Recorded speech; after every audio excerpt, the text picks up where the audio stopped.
هل أتى على الإنسان حين من الدهر لم يكن شيئا مذكورا। আল্লাহ তাআলা স্মরণ করিয়ে দিচ্ছেন, হে মানুষ, তুমি এখন একটা এস্টাবলিশড বিজনেসম্যান, পৃথিবীর স্মার্টেস্ট সিটিতে তোমার বাসা, তুমি অমুক জায়গার অমুক তমুক, কিন্তু আল্লাহ তাআলা বললেন, হে মানুষ, তুমি কি একটা বার ভাবো, একটা বার চিন্তা করো, হাল আতা আলাল ইনসান হিনুম মিনাদ দাহর লাম ইয়াকুন শাইআন মাযকুরা। ইন্নাল হামদালিল্লাহি নাহমাদুহু ওয়া নাস্তাঈনুহু ওয়া নাস্তাগফিরুহু ওয়া নাতুবু ইলাইহি ওয়া নাউযু বিল্লাহি মিন শুরুরি আনফুসিনা ওয়া মিন সাইয়্যাতি আমালিনা। من يهده الله فلا مضل له ومن يضلله فلا هادي له ونشهد أن لا إله إلا الله وحده لا شريك له ونشهد أن سيدنا وسندنا وحبيبنا وأولانا ومولانا محمدا عبده ورسوله. أما بعد فأعوذ بالله من الشيطان الرجيم. بسم الله الرحمن الرحيم. ولله على الناس حج البيت من استطاع إليه سبيلا. আলহামদুলিল্লাহ, রব্বে করিমের দরবারে শুকরিয়া আদায় করছি যে রব, যে মালিক আমাদের মাতৃভূমি থেকে বহু দূরে এনে চায়নার মতো, শেনজেনের মতো একটি সিটিতে আমাদেরকে কোরআন এবং হাদিসের আলোচনা স্বল্প সময়ের জন্য হলেও করার এবং বসার মতো তৌফিক যে দিয়েছেন, এজন্য আমরা আল্লাহ পাকের দরবারে রবের শেখানো শুকরিয়া আদায়ের শ্রেষ্ঠ ভাষায় কৃতজ্ঞতা জ্ঞাপন করছি। পড়ছি আলহামদুলিল্লাহ। দরুদ ও সালাম পড়ছি বিশ্ব মানবতার কান্ডারি, বিশ্ব মানবতার মুক্তির দিশারি সাইয়্যিদুল মুরসালিন রাহমাতুল লিল আলামিন মুহাম্মাদুর রাসূলুল্লাহ সাল্লাল্লাহু আলাইহি ওয়াসাল্লাম। আমার কাছে একটু ভালো লাগার একটি পয়েন্ট হলো আলহামদুলিল্লাহ যে আপনারা যে একেবারে smartest city of the world, বিশ্বের যতগুলো স্মার্ট সিটি আছে তার ভিতরে একটি অন্যতম স্মার্টেস্ট সিটি বলা হয় শেনজেন সিটি। এরকম একটি জায়গাতে বসে দিনই চর্চার জন্য বসেছেন। মন একেবারে ফ্রম মাই হার্ট দোয়া করিয়া রব যেন আমাদের সবাইকে আল্লাহর জন্য, দিনের জন্য, জান্নার জন্য কবুল করে নেন, বলেন আমিন। আমি কথা বলি দুটি আজকের আমাদের আলোচ্য বিষয়ের ছোট ছোট করে, একেবারে খুব লং টাইম তো আমরা নেব না, তবে একটু ফোকাস চাই আপনাদের কাছে, একটু অ্যাটেনশন এবং ভালোবাসা নিয়ে আমরা কিছু আলোচনা তিনটি ধারায়, এরপরে একটি ওপেন কোশ্চেন অ্যান্সার সেকশন আমি রাখবো ইনশাআল্লাহ। আমাদের লাইফ রিলেটেড যে কোশ্চেনগুলো আমরা ফেস করি, যে প্রবলেমগুলো ফেস করি, ওই প্রবলেমগুলোকে একটু সলিউশনের জন্য আমি কিছু প্রশ্ন অ্যান্সার রাখবো ইনশাআল্লাহ। প্রথম পয়েন্ট হলো হজ। হজ আসলে ইসলামের বুনিয়াদ বৃত্তি আমরা জানি পাঁচটি। রাসূলুল্লাহ সাল্লাল্লাহু আলাইহি ওয়াসাল্লাম বলেছেন, বুনিয়াল ইসলাম আলা খামস, পাঁচটি জিনিসের উপরে ইসলাম এটি দাঁড়িয়ে আছে, একটা পিলারের মতো। তার ভিতরে অন্যতম একটি পিলার হলো হজ। দেখুন, ইসলাম মাঝে মাঝে প্রথমে believing in the God, believing in the আল্লাহ, এই সেকশনটা রেখেছেন, যেটি আশহাদু আল্লা ইলাহা ইল্লাল্লাহ ওয়া আশহাদু আন্না মুহাম্মাদুর রাসূলুল্লাহ। এই সেকশনটির পরেই বলেছে কিছু ইবাদত, কিছু পিলার আল্লাহ তাআলা দিয়েছেন যেটি একেবারেই ফিজিক্যালি, যেমন নামাজ, রোজা, ফিজিক্যাল এর সাথে কানেক্টেড, নামাজ পড়া, কষ্ট করা। কিছু ইবাদত রেখেছেন যেটি আল্লাহ তাআলা একেবারেই ফিনান্সিয়াল ইবাদত, যেমন যাকাত। সামর্থ্য আছে, টাকা আছে আপনার কাছে, ইয়ারলি একটি জায়গায় আপনি টাকাটা দিয়ে দিলেন, সাদকা করলেন, দান করলেন, এটি একেবারেই ফিনান্সিয়ালের সাথে কানেক্টেড। কিছু ইবাদত আল্লাহ তাআলা রেখেছেন ফিজিক্যাল প্লাস ফিনান্সিয়াল, দুটোকে কম্বাইন করে, তার মধ্যে একটি হলো হজ। আমরা বিশেষ করে হজ এমন একটি ইবাদত, আমি আপনাদেরকে দুটি পয়েন্ট বুঝাবো। হজের মেন কনসেপ্টটা আসলে কি, মেন কনসেপ্ট কি, হজ দ্বারা আল্লাহ আমাদের থেকে চায়টা কি, এত গুরুত্ব কেন, কতটা গুরুত্ব আল্লাহ তাআলা দিলেন। রাসূল করিম সাল্লাল্লাহু আলাইহি ওয়াসাল্লাম যেখানে বললেন, মান হাজ্জা হাজ্জান মাবরুরা, যে ব্যক্তি আল্লাহ পাকের জন্যই হজ করলো, কোনো সেখানে হজটা কবুল হলো, হজ আল্লাহর জন্য করলো, রাসূল বলেন সে ব্যক্তি রজা ফিরল হজ থেকে কেমন, যে কাওয়ালাদিন এমন সন্তানের জন্য, এমন বাচ্চার জন্য ওয়ালিদাত মিন উম্মিহি লাইসা লাহু, একেবারে এমন একটি বাচ্চা মায়ের গর্ভ থেকে নিষ্পাপ হয়ে যেমন বের হয়, হজ থেকে যখন কোনো বান্দা ফেরে নিষ্পাপ মাসুম বান্দার সমস্ত গুনাহ আল্লাহ রাব্বুল আলামিন ক্ষমা করে দেন। দেখুন এত বড় সওয়াবের কথা আল্লাহ বললেন, কন্ডিশন মোটেও কিছু না। আল্লাহ বললেন সূরা আলে ইমরান ৯৭ নম্বর আয়াত, ওয়ালিল্লাহি আলান নাস হিজ্জুল বাইত, হজ ফরজ কার উপর? একেবারে এক কথায় আল্লাহ একটা কন্ডিশন দিলেন। আল্লাহ বলেন ওয়ালিল্লাহি আলান নাস হিজ্জুল বাইত মান ইসতাতা ইলাইহি সাবিলা। আল্লাহ বললেন হজ ফরজ ওই ব্যক্তির উপর যার সামর্থ্য আছে, ক্যাপাসিটি আছে, তার উপরে হজ ফরজ। ক্যাপাসিটি মিন্স ওলামায়ে কেরাম হাদিসের দ্বারা ব্যাখ্যা হলো আপনি হজের সময়টুকু, এখন আগে তো লাগতো অনেক সময়, এখন যেহেতু বাই এয়ার ফ্লাইটে আমরা যাই, আপনি যদি চায়নাতে যাচ্ছেন এই মুহূর্তে, আপনারা যারা এখানে আছেন চায়নাতে বেশিরভাগই হয়তো একেবারে মোটামুটি সেটেলের মতো বিজনেস করছেন, অথবা আমাদের স্যার আছেন ইউনিভার্সিটির, এরপরে আমাদের নাইমুল হাসান ভাই সহ যাদেরকে আমি যতটুকু চিনি, আপনারা অনেক বছর ধরে থাকেন, তাহলে আপনাকে ধরে নিতে হবে আপনার বিজনেস, আপনার ফ্যামিলির উপর যদি ফরজ হয় তাহলে তাদেরও একই কথা, যে কয়দিন হজ করতে লাগে এই কয়টি দিন আপনি জাস্ট যাওয়া আসার বিমান ভাড়া আপনার কাছে আছে, আপনার ফ্যামিলি ওই কয়টা দিন চলার মতো ক্যাপাসিটি তাদের আছে, আপনি যেতে পারবেন, আসতে পারবেন, এই সমর্থটুকু আছে, তাহলে আপনার উপরে হজ ফরজ। এবং মজার বিষয় হলো এখানে আসুন, হজ শব্দটিকে যদি আমি এক কথায় ব্যাখ্যা করি, হজ একটি আরবি শব্দ যার রুট ওয়ার্ড বলা হয় হাজ্জা ইয়াহুজ্জু। হাজ্জা ইয়াহুজ্জু মানে হলো ইচ্ছে করা, একেবারে অন্তর থেকে চাওয়া।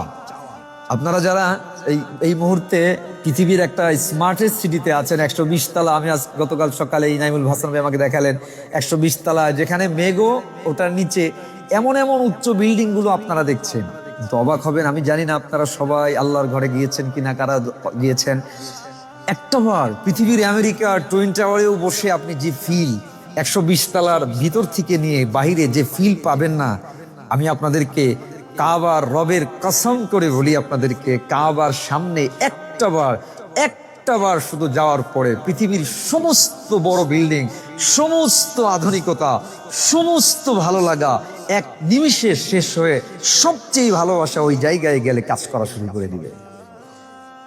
এর অল্টারনেটিভ কোনো ভালো লাগা, অল্টারনেটিভ কোনো এর থেকে ভালো জায়গা পৃথিবীর বুকে আল্লাহ আর দেয় নাই মুসলমানদের জন্য। যারা গিয়েছে একবার, আমি তো অনেকবার আল্লাহ আমাকে নিয়েছেন, অনেকবার গিয়েছি, আমার একটা এজেন্সিও আছে একটি। আমি যখন যাই প্রথমে, তখন শুধু মুখে শুনেছি, কোরআনে পড়েছি, হাদিসে পড়েছি, just we can't explain our feelings. যারাই যাবে তারা বলতে বাধ্য হবে যে I can't explain my feelings. এই অনুভূতিটাকে ভাষায় বোঝানো সম্ভব না। আসুন, এই যে হজ আল্লাহ তাআলা ফরজ করলেন, আমরা হজটাকে একেবারেই শেষ বয়সের ইবাদা মনে করি, যেটা আমি যখন বসেছিলাম নাইমুল হাসান বলতেছিলেন, আমরা বুড়ো হয়ে গেলে সব কিছু ইস্টাবলিশড হলে দেন চিন্তা করি আমরা হজ করব। নো, হজ যেহেতু আগেই বলেছি শুধু ফিজিক্যাল নয়, শুধু ফিনান্সিয়াল নয়, দুটোকে কম্বাইন একটি ইবাদা। সো আপনি যদি আপনার শারীরিকভাবে সক্ষম না হন, আপনি হজের জন্য সাই করতে হয়, এহরাম বাঁধা থেকে শুরু করে একেবারে শেষ পর্যন্ত আরাফার ময়দানে লম্বা সময় রোদের ভিতরে দাঁড়িয়ে থাকতে হচ্ছে, আপনি তওয়াফ করতে হচ্ছে, বিশাল এই ভিড়ের ভিতরে তওয়াফ করা, সাই করা, এই বিষয়গুলো একেবারে ইজি নয়, যথেষ্ট হার্ড। এর জন্য আমাদের শরীরে শক্তি দরকার। আমি প্রায় প্রোগ্রামে হজ কেন্দ্রিক আমার জমায় কিংবা প্রোগ্রামে, মাহফিলে, সব জায়গায় বলি, আপনি নিয়ত করে নেন হজ করবেন ইয়াং এজে, আল্লাহ রবের কাছে তৌফিক চান। তৌফিক দেওয়ার মালিক একমাত্র কে? আল্লাহ। তৌফিক দেওয়ার মালিক। দেখুন, আপনাকে যদি বাংলাদেশের মাটি থেকে আপনাদেরকে এনে রব যদি চায়নার মতো একটি স্মার্টেস্ট সিটিতে বিজনেস করার অপরচুনিটি দিতে পারে, রব যদি আপনাকে এখানে থেকে খেয়ে ভালো কোনো একটা ফ্যাসিলিটি দিতে পারে, সেই রবের কাছে যদি আপনি দিল থেকে চান যে রব আল্লাহ আমি তোমার ঘরে যেতে চাই, আল্লাহ আমি তোমার ঘরে তোমার রসুলের রওজায় গিয়ে সালাম দিতে চাই, চাওয়াটা যদি দিল থেকে হয়, কসম আল্লাহ, আল্লাহ আপনাকে দিতে দেরি করবে না। আল্লাহ তাআলা ঘোষণা করে দিয়েছেন, যে ব্যক্তি আমার উপরেই ভরসা করে, ওয়ামান ইয়াতাওয়াক্কাল আলাল্লাহ ফাহুয়া হাসবুহ। আল্লাহ বলে, যে ব্যক্তি whoever relies on me, কেবলমাত্র আমার উপর ভরসা করে, আল্লাহ বলে আমি আল্লাহ, আল্লাহ is enough for him, he is enough for everybody. আল্লাহ সবার জন্য যথেষ্ট। তবে ওই যে হজ শব্দের অর্থটা, একটা ওয়ার্ড শুধু মাথায় ঢুকিয়ে নেন। আমরা যেহেতু অনেকগুলো পয়েন্ট নিয়ে একটু ছোট ছোট করে কথা বলবো, একটি পয়েন্ট ঢুকিয়ে নেন। হাজ্জা ইয়াহুজ্জু মিন্স ইচ্ছে করা, দিল থেকে চাওয়া। আমি আপনাদের সাথে একেবারেই অপরিচিত। আমি আজকের এই প্রোগ্রাম শেষ করে কিংবা যতটুকু পরিচয় হয়েছি, যে কাউকে আমি যদি আপনাদের ভাষায় বা আমি যদি আপনাদেরকে বলি, আমি যদি প্রফেসর আমাদের ইউনিভার্সিটির স্যারকে বলি, স্যার আমি এখান থেকে আপনার বাসায় একটু যেতে চাই, লজ্জায় হলেও বলুন তো স্যার কি না করতে পারবে? আমি আপনাদের যে কাউকে যদি এই মুহূর্তে বলি শেষ করে যে আমি বাংলাদেশ থেকে এসেছি, আপনাদের এখানে কথা বলছি, আপনার বাসায় একটু যাব, আপনার অফিসে একটু যাব, ইচ্ছায় হোক অনিচ্ছায় হোক লজ্জায় হোক, আপনি কিন্তু না করার কষ্ট কম পাবেন, না করার হিম্মতটা। আরে আমি আপনি তো গোলাম, ক্ষুণ্ণ জিনিসের অধিকারী, স্বল্প টাকার অধিকারী, সামান্য মনের অধিকারী। আমি আপনি যদি না করতে না পারি, একটাবার ভাবেন তো, যে রব, যে মালিক, যিনি আসমান জমিনের মালিক, ওই রবের কাছে যদি আপনি মন থেকে চান যে আল্লাহ তোমার ঘরে যেতে চাই। বাইতুল্লাহ মিন্স আল্লাহর ঘর, the house of Allah, the house of creator, আল্লাহর ঘর। আপনি যদি বলেন আল্লাহ আমি তোমার ঘরে যেতে চাই, একটাবার ভাবেন তো আপনি, ওই আল্লাহ, ওই রব, ওই মালিক কি আপনাকে কিভাবে ফেরত দিবে? কিভাবে ফেরত দিবে? নো। রাসূল করিম সাল্লাল্লাহু আলাইহি ওয়াসাল্লাম বলেন, মুসনাদে আহমদ, আল্লাহর হাবিব সাল্লাল্লাহু আলাইহি ওয়াসাল্লাম বর্ণনা করেন, যে ব্যক্তি আল্লাহর জন্যই কেবলমাত্র আল্লাহর ঘরে যাওয়ার ইচ্ছে করে, আল্লাহ তার পথটাকে সহজ করে দেন। সুবহানাল্লাহ ওয়া বিহামদিহি। আমি আপনাদেরকে একেবারে দুটো কথা হজের ব্যাপারে বলতে চাই। আজকের এই সেশনের পরে হজের ব্যাপারে আপনাদের প্রথম চাওয়া, প্রথম কথা, আল্লাহ বললেন ওয়ালিল্লাহি আলান নাস হিজ্জুল বাইত মান ইসতাতা ইলাইহি সাবিলা। সক্ষম আছে হজ করতে হবে, ফরজ। রাসূল বলেন, যে ব্যক্তি সামর্থ্য আছে, যার সামর্থ্য আছে, ওমাল্লাম ইয়াহুজ, সে হজ করলো না এবং ওই অবস্থায় মারা গেল, আল্লাহ রসুল বলেন সে কি ইহুদি হয়ে মারা গেল না মুসলমান হয়ে মারা গেল, আমি নবী তার গ্যারান্টি দিব না। নাউজুবিল্লাহি মিন যালিক। চিন্তা করেন তো একটাবার, আল্লাহ রসুল বলছেন যার হজ সামর্থ্য আছে, যার ক্যাপাসিটি আছে হজে যাওয়ার, কতটুকু টাকা লাগে? আর বাংলাদেশ থেকেই 3-4 লক্ষ টাকা অন অ্যাভারেজ হজের জন্য, চায়না থেকে আমি জানি আই ডোন্ট নো কত কি পরিমাণ টাকা আপনাদের ফ্লাইট কস্ট, সব মিলে আপনাদের যদি সামর্থ্য থাকে, হন আপনি ইয়াং, হন আপনি মহিলা, হন আপনি কোনো ভাই বোন কিংবা বোনেরা যারা আছেন শুনছেন, সবার জন্য একই কথা। আপনার হজের সামর্থ্য আছে, হজে গেলেন না, আপনি চিন্তা করলেন আফটার 5 ইয়ার্স, একটি কথা আমরা প্রায় সময় ভাবি, আরেকটু গুছিয়ে নেই, বিজনেসটা কেবল স্টার্টিং পয়েন্টে আছে, নতুন কেবল একটা উইংস আমি খুলেছি, বাংলাদেশে সহ অমুক দেশে আমি একটু খুলেছি, একটু সময় বাড়িয়ে নিক, তারপরে ইনশাআল্লাহ, তারপরে আমরা হজে যাব ইনশাআল্লাহ। এরকম অনেকগুলো চিন্তা আমরা করি, প্ল্যান আমরা করি, কিন্তু দেখুন এই বছর আপনি হজে গেলেন না, হজে আপনি ইচ্ছে করলেন না, হজে আপনি যোগ দিলেন না, আগামী বছর আপনি হজের পর্যন্ত বাঁচবেন, হায়াত পাবেন, বলুন তো আমাকে এই গ্যারান্টি দেওয়ার ক্যাপাসিটি আমার আপনার আছে? এনিবডি, পৃথিবীর কেউ বলতে পারবে যে আমি আরেকটি বছর বাঁচবো, এই গ্যারান্টি দেওয়ার কেউ আছে? আল্লাহ রসুল বললেন, আপনি গ্যারান্টি যেহেতু নাই, যে কোনো সময় আপনি যেহেতু মারা যেতে পারেন, তাহলে হজের সামর্থ্য আছে, আপনাকে যেতে হবে। হায় হায়, হজের কি শিক্ষা দেয়! আমি প্রথমে তাহলে আমি এতটুকু কি আশা করতে পারি যে আপনারা যারা সেনজেনের এই জায়গায় এসে ব্যবসা করছেন, যাদের ক্যাপাসিটি আছে, যান নাই, যাবেন তো ইনশাআল্লাহ? মহব্বত নিয়ে বলেন না ইনশাআল্লাহ? আল্লাহ, আমি দোয়া করি, আমি আমার জায়গা থেকে মন খুলে দোয়া করি, রব যেন আমাদের সবাইকে কবুল করেন, বলেন আমিন। হজের সামর্থ্য নাই, কমপক্ষে ওমরা করতে পারেন। দেখুন এখান থেকে বাংলাদেশে যেতে আমার যতদূর আমি আসলাম প্রায় 50,000 টাকা ফ্লাইট, আশেপাশে নিয়ারেস্ট। আপনি এখান থেকে হজে যেতে বাংলাদেশে একবার ঘুরান দিলেও 1 লাখ টাকার উপরে চলে যায়। আনুষঙ্গিক খরচ মিলে 1.5 লক্ষ টাকা 2 লক্ষ টাকা আপনাদের খরচ আছে, একেবারে সিম্পল খরচ। দেখুন আমরা যারা এখান থেকে যদি আপনি হজে যান, একটা ওমরা করতে যান, মিনিমাম এরকমই হয়তো 1.5-2 লক্ষ টাকা আপনার খরচ হবে আপনি যদি সিম্পল ভাবে করেন, ধরলাম কম বেশি।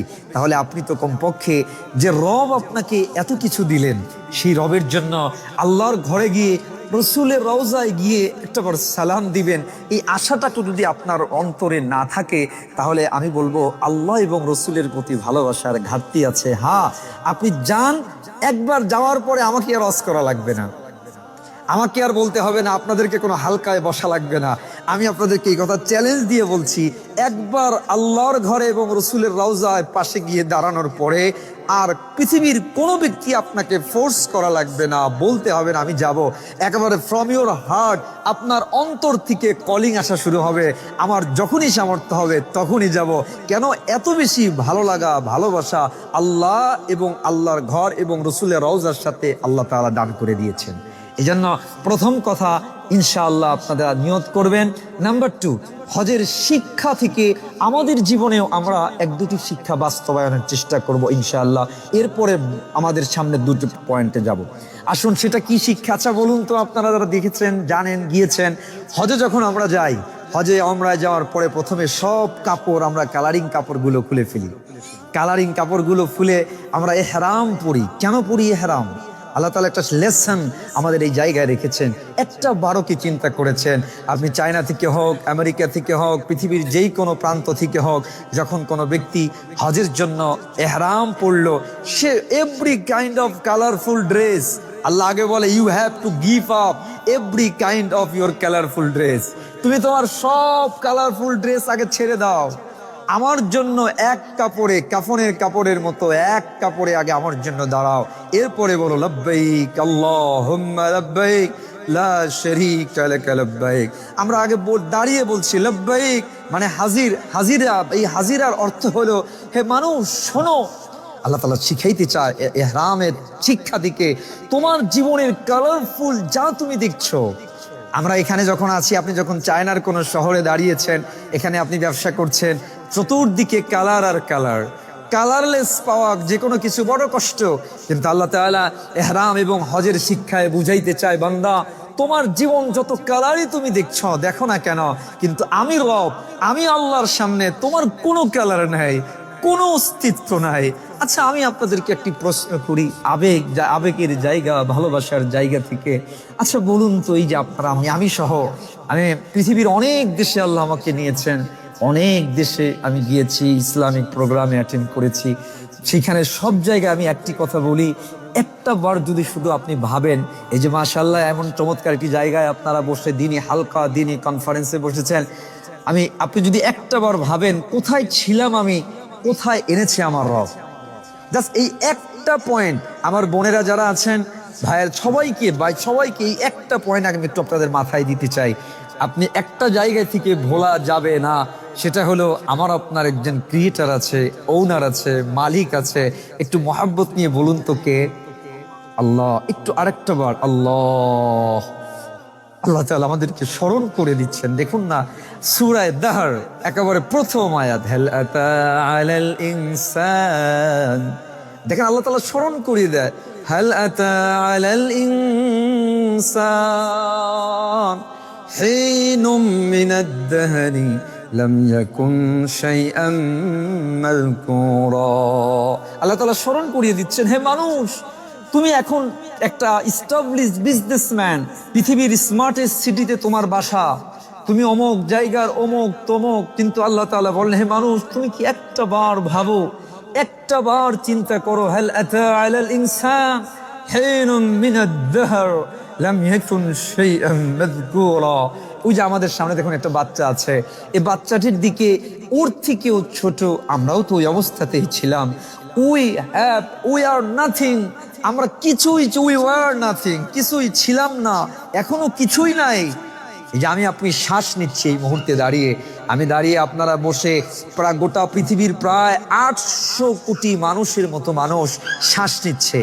বলুন তো এই মুহূর্তে পৃথিবীর কোনো গভর্নমেন্ট, পৃথিবীর কোনো পাওয়ার, কোনো এনার্জি, একেবারে সমস্ত আমাদের নর্মাল এনার্জি থেকে নিয়ে সুপার হাইপার যত কিছু আছে সমস্ত কিছু দিয়ে রব যদি চায় আপনার শ্বাসকে এই মুহূর্ত বন্ধ করে দিতে, আমার আপনার 1 সেকেন্ডের ক্ষমতা আছে আমি আপনি বাঁচবো? নেই। হযরতে রাসূল করিম সাল্লাল্লাহু আলাইহি ওয়াসাল্লাম হযরতে আলী রাদিয়াল্লাহু তাআলা আনহুকে ডাক দিয়ে বলেন, আলী বলো তো মৃত্যু কত দূরে? আলী রাদিয়াল্লাহু তাআলা নামাজ বললেন, 2 রাকাত নামাজ পড়তে যে সময় লাগে তার থেকেও কাছে। রাসূল বললেন, আলী নামাজ 2 রাকাত নামাজের কথা বললে তুমি যে ডান দিকে সালাম ফিরিয়েছ, বাম দিকে সালাম ফিরাতে পারবা, এই গ্যারান্টি কি তোমার আছে? বললেন, এই গ্যারান্টি কি তোমার আছে? মানে আমি যে ডান দিকে আমি আপনি যে তাকিয়েছি, চোখ ক্লোজ করতে পারবো অথবা ক্লোজ করেছি খুলতে পারবো, এতটুকু গ্যারান্টি নাই। যেই জীবনের এতটুকু গ্যারান্টি নাই, যেই হায়াতের এতটুকু গ্যারান্টি নাই, ওই হায়াত যে রব দিয়েছেন, ওই হায়াত যে মনিব দিয়েছেন, আল্লাহ বলে শোনো তোমার কাজ হলো ওই মনিব থেকে দূরে সরবা না, ওই মালিক থেকে দূরে যাবা না। তোমার কালার যতই হোক, জীবন তোমাকে নিয়ে এসেছে। মনে রাখবেন আমার আপনার এমনটি কখনোই নয় যে আমি আপনি আমার শিক্ষা, আমার ডিগ্রি, আমার ব্যবসা আমাকে চায়নায় সেটেল করেছে। নো, রব চেয়েছে, রব আপনার তাকদীরে লিখে রেখেছে। আপনার থেকে বহু এডুকেটেড, আপনার থেকে বহু ডিগ্রিওয়ালা, আপনার থেকে বহু মেধাবী, বহু টাকাওয়ালা জীবনে কোনোদিন দেশের গণ্ডি পার করার সুযোগ তাদের হয় নাই। আপনার একই সার্কেলের বন্ধু বান্ধব আত্মীয় স্বজন, তারা এখনো হয়তো 3 বেলা খাবার নিয়ে স্ট্রাগল করছে, এমনও আপনি পাবেন। কিন্তু আপনাকে আল্লাহ ওখান থেকে এখানে এনেছে, এটা আপনার কোনো কৌশল না, আপনার কোনো সাকসেস না, রব চেয়েছে বিদায়। তো যে রব আপনাকে এত ভালো জায়গায় এনেছে, যে রব আপনাকে কবুল করেছে, ওই রব থেকে ভুলে যাওয়া, আল্লাহ বলে তোমাকে কে ভুলালো? কে আমার থেকে ভুলালো? রব বলছে কে ভুলায়। এজন্য প্রথম কথা, হজের ওই আজের সিজনে, হজের এই মৌসুমে এহরাম থেকে একটা শিক্ষা আমরা নিব। আমাদের সবার জীবনের একটা কমন ডায়লগ আমাদের যেন হয়, সবার জীবনের। আয়াতটি আমরা পড়বো, সবাই পড়ুন আমার সাথে, কুল ইন্না সলাতি ওয়া নুসুকি ওয়া মাহইয়ায়া ওয়া মামাতি লিল্লাহি রাব্বিল আলামিন। আবার পড়বো আমরা আয়াতটি, আমরা আবার একটু বুঝে তারপরে পড়বো। হযরত ইব্রাহিম আলাইহিস সালামের এই ডায়লগ, এটা সমস্ত নবীদের ডায়লগ, এবং আমার আপনার কমন ডায়লগ হওয়া চাই। জীবনের থট, ওনলি ওয়ান থট হওয়া চাই। আমি থাকি চায়নায়, আমি শেনজেন কিংবা আমেরিকার যেই কোনো জায়গায় থাকি না কেন, আমার আপনার ডায়লগ হওয়া চাই একটা। আমার প্রফেশন হোক সেটা বিজনেস, হোক সেটা আমি কোনো সার্ভিস হোল্ডার, হোক সে আমি কোনো টিচার, হোক সে আমি কোনো স্কলার, বাট আমার থট লাইফের একটা হওয়া চাই। কি থট? রব শিখিয়ে দিলেন। আবার পড়বো আমরা, কুল ইন্না সলাতি ওয়া নুসুকি ওয়া মাহইয়ায়া ওয়া মামাতি লিল্লাহি রাব্বিল আলামিন। মানে আল্লাহ শিখায়া দিলেন, কুল ইন্না সলাতি, আমার নামাজ, আমার নামাজ, কুল ইন্না সলাতি ওয়া নুসুকি, আমার কোরবানি, ওয়া মাহইয়ায়া, এই একটা শব্দ আমার পুরো হায়াত, আমার পুরো জীবন, আমার পুরো লাইফ, ওয়া মামাতি, আমার হায়াত, আমার জন্ম, আমার মৃত্যু, আমার বার্থ, আমার ডেথ, এক কথায় ফ্রম বার্থ টু ডেথ, জন্ম থেকে মৃত্যু। যদি বলি মুসলিম, তাহলে আই হ্যাভ নাথিং, কিচ্ছু নাই উইদাউট আল্লাহ, উইদাউট রসুল। আল্লাহ রসুল ছাড়া আমার জীবনের কোনো এজেন্ডা থাকা যাবে না। হ্যাঁ, ব্যবসা করব, ব্যবসার গতিতে আমার মাথায় থাকতে হবে আমার ব্যবসা হালাল হচ্ছে কিনা, আমি হারাম করছি না হালাল করছি, আমার দ্বারা মানুষ জিতছে না ঠকছে, আমি কি প্রতারিত করছি নাকি আমার দ্বারা মানুষের উপকার হচ্ছে। আমার লাইফের থট হবে একটা, রব আমাকে কি বলেছে, লিল্লাহি রাব্বিল আলামিন, রব যিনি আমাকে পালন করছে, আমাকে লালন পালন করছে, শ্বাস দিচ্ছে, অক্সিজেন দিচ্ছে, রোদ দিচ্ছে, ওই রবের জন্য আমার জীবন হবে। আল্লাহ বলে শোনো, তোমার জীবনের থট যদি এমন হয়ে যায়, তুমি যদি এমনটি করতে পারো, এমনটি ভাবে নিজে গঠন করতে পারো, আল্লাহ বলে ফালানুহিয়ান্নাহু হায়াতান তাইয়্যিবা। আল্লাহ বলে আমি ওয়াদা দিচ্ছি, আমি তোমাদেরকে উত্তম জীবন দুনিয়াতে দান করব, মরার সাথে সাথে জান্নাত দিয়ে দিব। সুবহানাল্লাহ। এই জন্য আমরা প্রথম 2 নম্বর শিক্ষা হলো, আমরা হজের এই সিজনে হজের আমলগুলো থেকে প্রথম একটা শিক্ষা হবে, আমি যত কালারই থাকি না কেন, আমার জীবনের মেইন টার্গেট, আমার লাইফের মিশন ভিশন হবে কার? কে?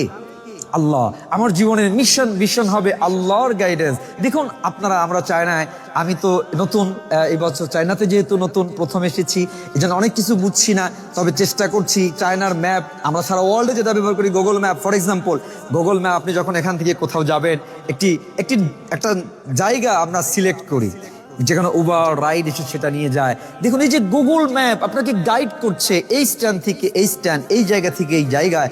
আরে ভাই, যে রব আমাদেরকে দুনিয়াতে পাঠিয়েছেন, ওই রব একটি গাইডলাইন তো আমাদের দিয়েছেন।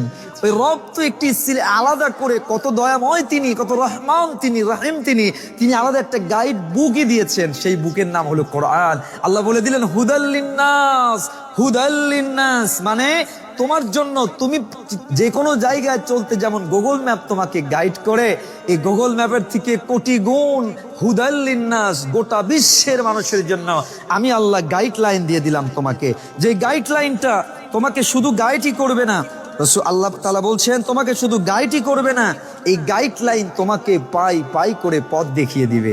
এই গাইডলাইন তোমাকে ব্যবসা কি করে করবা। দেখুন, ইসলাম is the complete code of religion. আল্লাহ নিজে বলছেন, আল-ইয়াওমা আকমালতু লাকুম দীনাকুম ওয়া আতমামতু আলাইকুম নি'মাতি ওয়া রাদিতু লাকুমুল ইসলাম দীনা। কি চমৎকার করে আল্লাহ বলছেন, বান্দা, পৃথিবীতে এমন কোনো ধর্ম হয়তো নাই যে ধর্ম আপনি চায়নায় বসে শেনজেন থেকে বাংলাদেশে একটি প্রোডাক্ট পাঠাবেন, এই প্রোডাক্টের ব্যবসায়িক ডিলটা কি করে করবেন, এই ডিলটা ইসলাম আপনাকে শিখিয়েছে। আপনি চায়নায় একজন বিধর্মীর সাথে, চায়নার সাথে আপনার আচরণ কেমন হবে, আপনার চাওয়া কেমন হবে, আপনার বলা কেমন হবে, এই কথাটা ইসলাম শিখিয়েছে। পৃথিবীর আর কেউ কোনো ধর্ম শিখায়নি। আল্লাহ তাআলা বলছেন আমি তোমাদেরকে সব দিয়ে কমপ্লিট গাইডেন্স দিলাম। আল্লাহ বলেন, আল ইয়াওমা আকমালতু লাকুম দীনাকুম ওয়া আতমামতু আলাইকুম নি'মাতি ওয়া রাদিতু লাকুমুল ইসলাম দীনা। আমি কমপ্লিট একটি রিলিজিয়ন, একটা গাইডলাইন তোমাদেরকে দিলাম। প্রিয় ভাইরা, আমি এই হজের এই ব্যাপারে অনেক লম্বা করব না, আরো 2টা আমি জরুরি কিছু পয়েন্ট আপনাদের সাথে শেয়ার করতে চাই, কারণ জানি না আবার কবে কোনো কাল কথা হবে। এই জন্য প্রথম কথা, হজের নিয়ত আমাদের আছে তো ইনশাআল্লাহ, ওমরার নিয়ত আছে তো ইনশাআল্লাহ।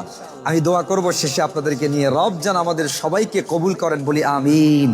হজের থেকে একেবারে প্রথম কথা, হজের কোনো এজ নেই, সামর্থ্য হবে, দেরি করা যাবে না। ক্যাপাসিটি হবে, হজ করার শক্তি সামর্থ্য টাকা আছে, হজ করতে হবে। দেরি করবেন তো এর জন্য রাসূলুল্লাহ সাল্লাল্লাহু আলাইহি ওয়াসাল্লাম আমাদেরকে ওয়ার্নিং দিয়ে রেখেছে, যদি মারা যাও আমি রাসূল তোমার জিম্মাদারি নই, আমি রাসূল তোমার দায়িত্ব নেব না। এজন্য আমরা অবশ্যই সময় সুযোগ হলে ইয়াং এজেই আমরা যেন হজ করতে পারি, রব যেন কবুল করে নেয়, বলি আমিন। কিভাবে নিয়ত করবেন? নিয়তের 2টো ফর্মুলা আপনাদেরকে দেই। একেবারে সহজ অপশন হলো নামাজে দাঁড়িয়ে মাঝে মাঝে সালাতুল হাজাতের নামাজ পড়বেন। যারাই চান যে রবের ঘরে যেতে চাই, সময় আমার ক্যাপাসিটি হচ্ছে না, এই একটা কথা আজীবন মাথায় মনে রাখবেন। আপনাকে রব অনেক টাকা দিয়েছে, অনেক সামর্থ্য দিয়েছে, অনেক বেশি বাড়ি বানানোর তৌফিক দিয়েছে, গাড়ি করার তৌফিক দিয়েছে, বাট নামাজ পড়ার তৌফিক আপনাকে দেয় না, হজ করার তৌফিক দেয় না, ওমরা করার তৌফিক দেয় না। তাহলে মনে করবেন রব আপনার উপরে খুশি নয়। মনে রাখবেন, অন্যরা যদি নামাজ পড়তে পারে আমি পারি না, অন্য ভাই যদি দাড়ি রাখতে পারে আমি পারি না, অন্য ভাই যদি ইসলামিক ড্রেস মেনটেন করতে পারে আমি পারি না, অন্য ভাই দাড়ি পড়ছে চায় না, বসে দাড়ি রাখছে আমি পারি না, আমি তাহলে পারি না, তাহলে আল্লাহ আমার উপরে রাজি না। আমি নামাজ পড়তে পারি না, অন্য ভাই নামাজ পড়তে পারে, আল্লাহ আমার উপর রাজি না। অন্যরা বাংলাদেশে বসে ইনকাম করে না, তারা বছরে একবার ওমরা করতে পারে, আমি এত টাকা কামাই, আল্লাহর ঘরে যেতে পারি না, আল্লাহ আমার উপর রাজি না। মানে হলো আল্লাহর কাজ করতে পারাটা আল্লাহর রহমত। এক কথায়, আল্লাহ টাকা যদি আল্লাহর কাছে একমাত্র মাধ্যম হতো, হাদিস একটু দুর্বল, সনদ একটি দুর্বল, সনদের ভিতরে একজন রাবি আছে একটু দুর্বল, কিন্তু রাসূল করিম সাল্লাল্লাহু আলাইহি ওয়াসাল্লাম বলেন, যদি দুনিয়া এবং সম্পদের দাম আল্লাহর কাছে হতো, তাহলে কোনো বেঈমান মুশরিকদেরকে 1 ঢোক পানি আল্লাহ পান করতে দিতেন না। চায়নার এই বিশাল বড় বড় স্মার্টেস্ট সিটি যারা বানাচ্ছে, নিঃসন্দেহে তারা আল্লাহর সাথে কানেকশন নাই। তারা ইহুদি, খ্রিস্টান, মুশরিক কিংবা অন্য ধর্মের। রব যদি রবের কাছে প্রিয় তারা হতো, কসম আল্লাহর, তাদেরকে একটা জাররা পরিমাণ ঢেকুর পানি আল্লাহ দিতেন না। রব বুঝায়, গোলাম তুমি যারা ঈমান এনেছো, তোমার জন্য আমি জান্নাত রেখেছি। কিসের এই সিটি? কি দাম এই সিটির? আমি আল্লাহর কাছে এর বিন্দু দাম নাই। হ্যাঁ, তুমি দুনিয়া চলতে গিয়া তোমার যা করা দরকার করো, সমস্যা নাই, কিন্তু আমি রবকে ভোলা যাবে না। এই একটা পয়েন্ট আমরা শুধু মাথায় রাখবো। আল্লাহ যেন আমাদের তৌফিক দান, বলি আমিন। 2 নাম্বার, আমি আপনাদেরকে এই জায়গাটা একটু বেশি সময় নেব, কোরবানি। এরপরে আমাদের জীবন চলা নিয়ে আমি আপনাদের ইসলামিক একটি কনসেপ্ট দিতে চাই, একেবারে কোরআন এবং হাদিসের আয়না থেকে ধরে ধরে। এটা জীবন, এটা কোরআন, এটা হাদিস, রসুল এভাবে চলতে বলেছে। এটা বেসিক একটি কনসেপ্ট আপনাদেরকে দেওয়ার আগে কোরবানি নিয়ে কয়েকটি জরুরি কথা বলুন তো। কোরবানি, আমি যদি বলি কোরবানি, এটা কার সুন্নাহ? মাশাআল্লাহ, এটা আমার কথা না। কোরবানি যখন আসছে, সুনান আবু দাউদ, তিরমিজি শরীফ, কোরবানির সময় আসলে রাসূল সাল্লাল্লাহু কোরবানি করতে বললেন। সাহাবা ইকরাম প্রশ্ন করলেন, মা হাদিহি ইয়া রাসূলুল্লাহ, আল্লাহর হাবিব, কোরবানি এটা কি? তখন আল্লাহর হাবিব বললেন, হাদি সুন্নাতু আবিকুম ইব্রাহিম আলাইহিস সালাতু ওয়াস সালাম। কোরবানি এটা তোমাদের পিতা ইব্রাহিমের সুন্নাহ। সুন্নাহ এখানে মানে হলো ইব্রাহিম আলাইহিস সালাম এবং হাজেরা আলাইহিস সালাম এবং ইসমাঈল আলাইহিস সালামের সাথে ঘটে যাওয়া যেই মর্মান্তিক এবং যেই স্যাক্রিফাইস, এটাকে আল্লাহ তাআলা সুন্নাত বানিয়ে দিয়েছেন। আমি কোরবানি আলোচনায় যাওয়ার আগে আপনাদেরকে একটা পয়েন্ট অফ ভিউ বলি। এই জায়গাটা একেবারে একটু দিল দিয়া সবাই একটু কানেক্টেড হয়ে আমার সাথে একটা জিনিস প্রশ্ন করি আপনাদেরকে, যে কয়জন এখানে আছেন, আমি সহ, আমি আমাকেও ব্যতিক্রম মনে করছি না। আমি আল্লাহর কাছে একটি প্রশ্ন যদি এই মুহূর্তে আপনাদেরকে করি, আপনারা তো অনেক জানেন মাশাআল্লাহ, কারণ দেশের বাইরে যারা থাকে ইসলাম চর্চা করে, তারা আমাদের দেশের ভিতরে থাকা মানুষদের তুলনায় অনেক বেশি ইসলাম সম্পর্কে জানে, মানার চেষ্টা করে। আলহামদুলিল্লাহ, আমার অবজারভেশন, দেশের ভিতরে যারা ইসলাম চর্চা করে তাদের থেকে দেশের বাইরে যারা চর্চা করে তাদের নলেজ অনেকটা আপডেট হয়, ভালো হয় আমার জানা মতে। আমি অনেক দেখেছি এরকম। তো আপনারা জানেন, মানেন, ওই জায়গা থেকে আমি আপনাদেরকে যদি একেবারে from my heart to your heart, আমার অন্তর থেকে আপনাদের অন্তরে যদি একটি প্রশ্ন করি, বলুন তো, আপনারা তো মুসলিম বলেন নিজেদেরকে, আমরা মুসলিম বলি।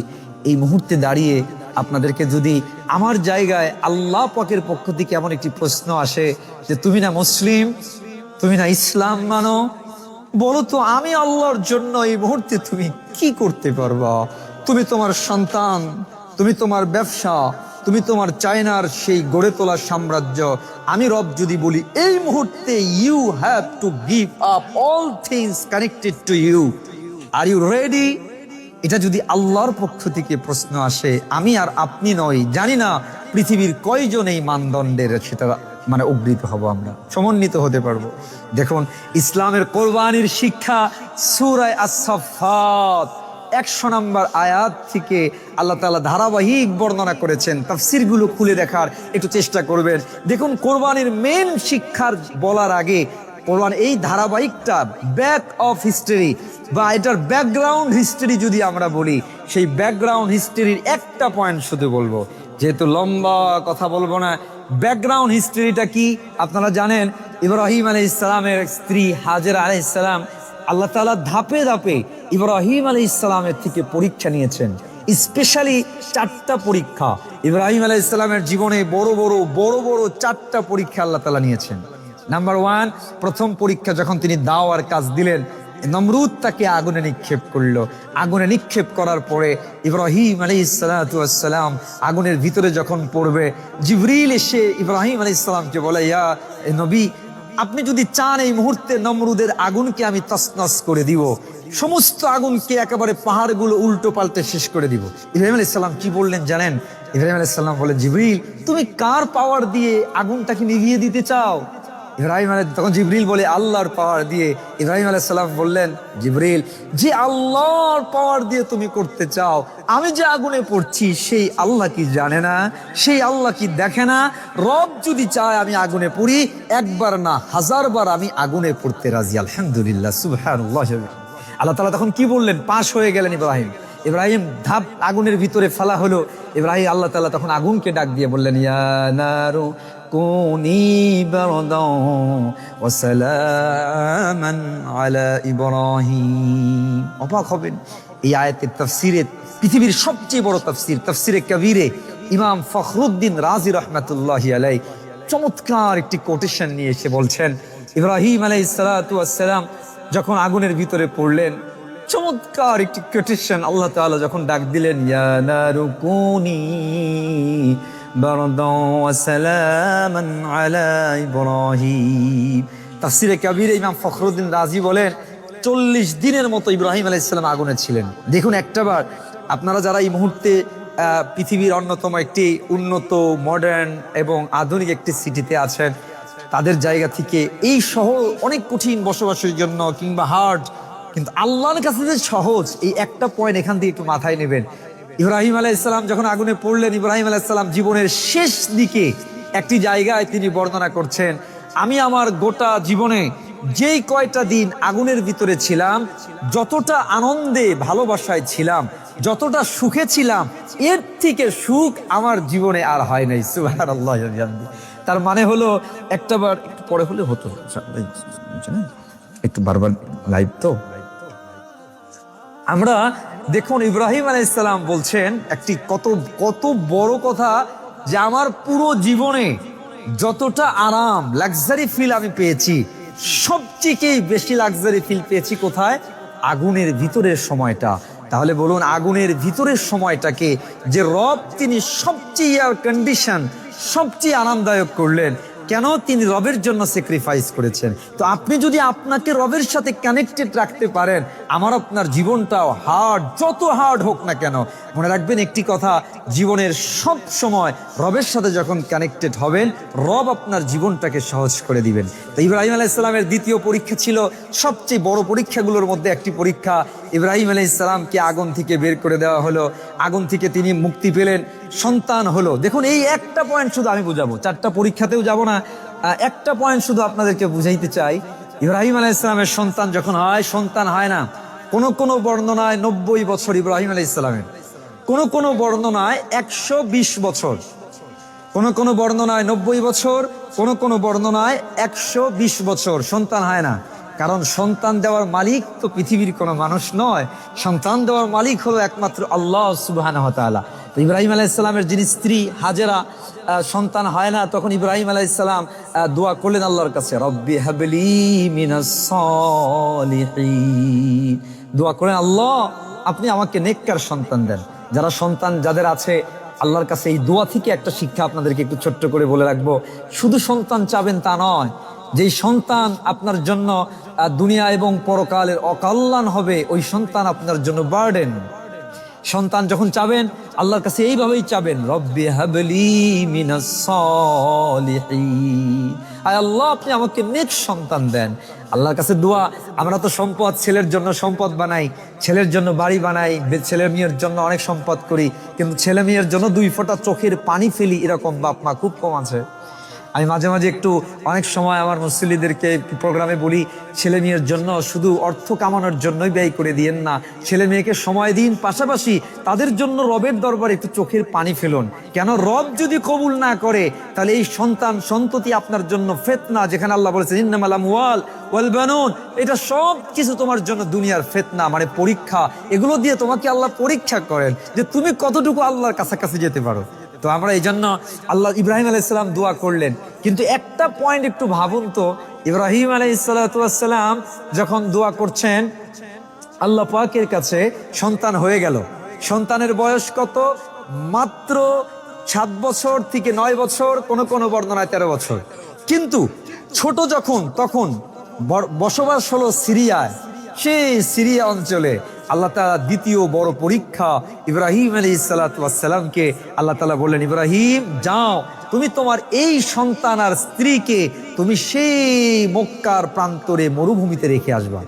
একটাবার ভাবেন, আমরা এখন এই বর্তমানে বাংলাদেশ বা চায়না আপনারা যারা আছেন, এখানেই যদি ফ্যামিলির ভ্যারিয়েশন হয়, কত প্রবলেম ফেস করি আমরা, কত ঝামেলা ফেস করি।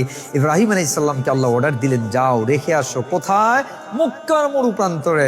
ইব্রাহিম একটা ওয়ার্ড উচ্চারণ করলেন না, একটা ওয়ার্ড, নো সিঙ্গেল ওয়ার্ড।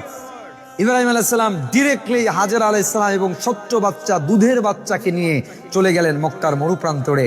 মক্কার মরুপ্রান্তরে গিয়ে সন্তানকে রেখে আল্লাহ পাকের কাছে দোয়া করলেন, শুধু দোয়া করলেন, আল্লাহ রব্বানা ইন্নী আসকানতু মিন যুররিয়াতি বিওয়াদিন গায়রি যি যারইন ইনদা বাইতিকাল মুহাররম।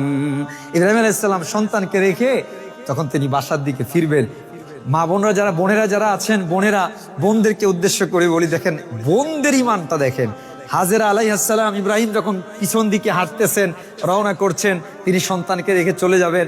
হাজেরা আলাইহিস সালাম ছোট্ট বাচ্চা ইব্রাহিম রওনা দিয়েছেন, পিছন দিক থেকে ডাক দিলেন, স্বামী হে, আপনি আমাদের এই মরুপ্রান্তরে রেখে চলে যাচ্ছেন, আপনার কি দয়া হয় না?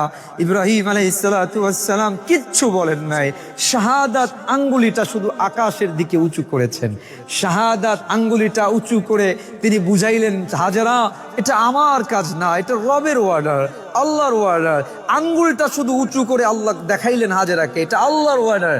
হাজেরা আলাইহিস সালাম সাথে সাথে বললেন, স্বামী হে, আপনি আল্লাহর পয়গাম্বার, আপনি এত নির্দয় হতে পারেন না, যান, আপনি চলে যান।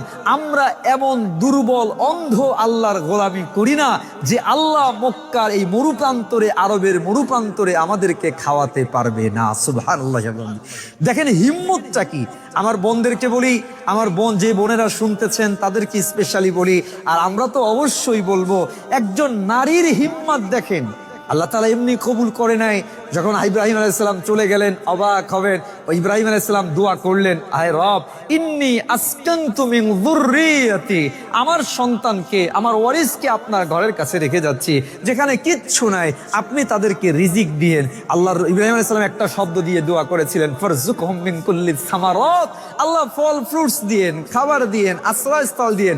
আল্লাহ কিভাবে দিয়েছে, অবাক হবেন। ইব্রাহিম যখন চলে গিয়েছেন, ছোট্ট বাচ্চা হাজেরা আলাইহিস সালাম মাত্র কোরবানি এবং হজ দুটোর সাথেই কানেক্টেড।